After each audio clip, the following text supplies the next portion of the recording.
उत्तराखंड परिवहन निगम को BS6 model की 130 नई बसें मिली हैं। मुख्यमंत्री पुष्कर सिंह धामी ने देहरादून में आज बसों को हरी झंडी दिखाई।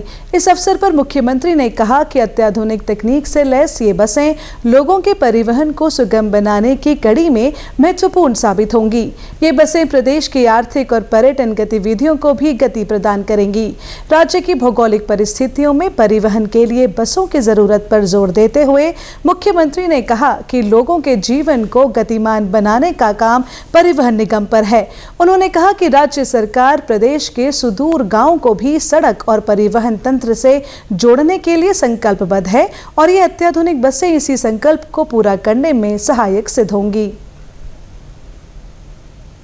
हमारी प्रतिबद्धता है कि समाज के हर व्यक्ति को, समाज के अंतिम दौर में खड़े हुए व्यक्ति को सुविधाएं मिलें, विकास पहुँचे उन तक। आज उसी कड़ी में जो 130 बसें हैं उत्तराखंड के जनमानस को और उत्तराखंड के अंदर आने वाले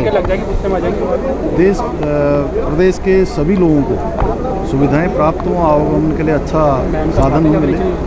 ये बसें निरंतर रूप से उस दिशा में बहुत बड़ा हमारे लिए अवसर साबित होंगे आने वाले समय में। धन्यवाद। इससे हमारी आर्थिकी को भी प्रोत्साहन मिलेगा, लोगों को सुविधा भी मिलेगी और उनका सफ़र भी आसान होगा।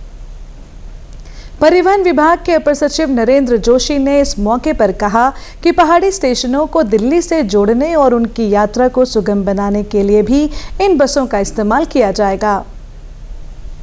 इन बसों के आने के बाद लगभग निगम के पास 1600 बसें हो जाएंगी।